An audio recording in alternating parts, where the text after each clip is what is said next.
Hey, this is Whiskey Fellow. I am at the Jack Daniels Distillery in Lynchburg. We're going to take a quick tour of the facility, or at least the visitor center. One thing I am super excited to see is the dedication to Nearest Green. If you don't know who Nearest Green was, he is the man who taught Jack how to distill. And they've got the family tree here and some historical photos, along with the story regarding Nearest and Jack's relationship. There's some more photos over there. I'm assuming that you could hear me over that music.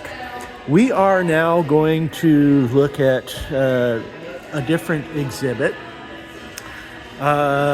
This one, why don't I just read here? So, from the days of Middle Tennessee's earliest settlers, music has played an important role in everyday life. Music just comes naturally to folks around here. So on a still summer night, it's not all uncommon to hear the sweet strains of a fiddle, a banjo, and flat-top guitar echoing across ridges and valleys. Chances are at least some of those plucking out the old tunes are the same folks who spend their days here at the distillery making whiskey. Mr. Jack had an enthusiastic appreciation of music and the folks who played it. This may explain why there's always been so many able-bodied pickers employed at any time. So this says "Welcome to Lynchburg," and the words and stuff, I'll just let you look at this. A short stroll from the Jack Daniel Distillery is the historic Lynchburg town square. Lynchburg was incorporated in 1841 as part of Lincoln County. When the Moore County was established some 30 years later, Lynchburg became its county seat. At the center of the square stands two-story red brick Moore County Courthouse, which has been holding court since its construction in 1885. From the town's focal point sits a good deal of other historic buildings and homes, as well as plenty of places for shopping, dining, and just relaxing. You can find your way to the town square by taking the bridge that leads from the visitor center, or if you prefer to drive, there's ample parking. Now we get to carving and whittling. More words and stuff. To the casual observer, carving and whittling may appear to be similar pursuits, but the two are related only by the fact that each requires a sharp knife, a good piece of wood, and with most things around here, a fair amount of time. Here's how to tell the difference. If a person is carving, making some sort of useful object, odds are he will end up passing this object on to somebody who will appreciate the gesture greatly. Whittling, on the other hand, the process itself is a thing.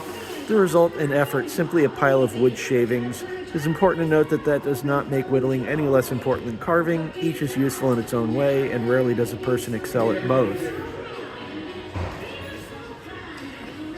This exhibit is Happy Birthday to Jack. Jack Daniel was a self-made man in several respects. Not only did he craft the character of the whiskey, but also fashion his image as a gentleman distiller. On his 21st birthday, Jack left town on a trip cloaked in mystery, only to return days later clothed in style.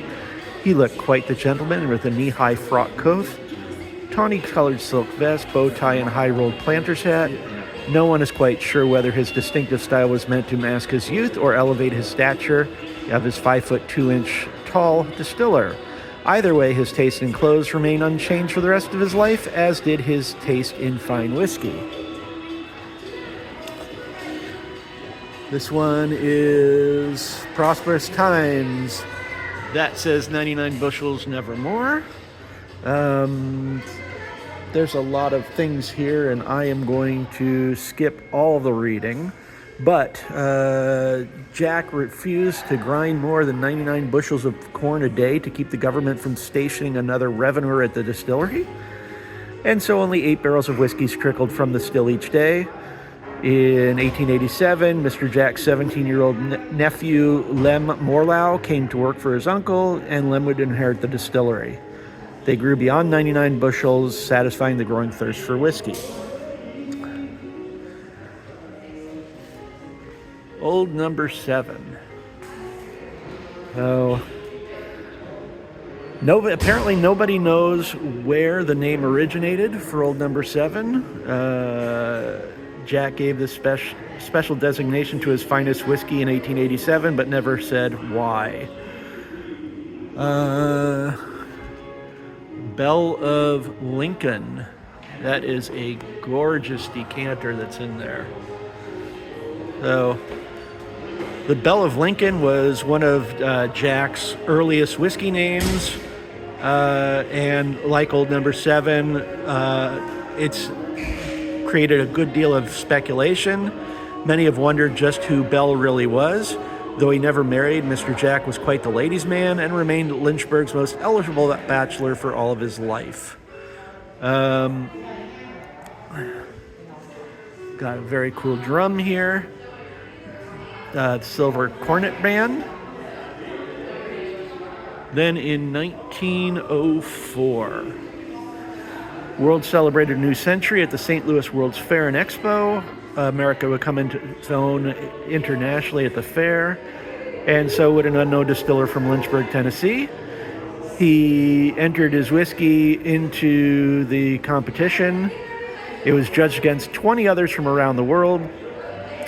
Few probably gave the small, unusually dressed distiller from Tennessee or his whiskey much of a chance, but when the distinguished panel of judges finally made their decision, Jack Daniel walked away with gold medal for the world's best whiskey.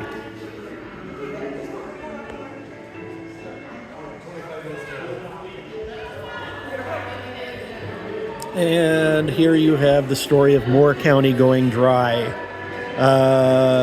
1909, the county voted to go dry. That's before Prohibition. Lynchburg's White Rabbit and Red Dog saloons closed their doors. The county remained dry even after Prohibition was repealed.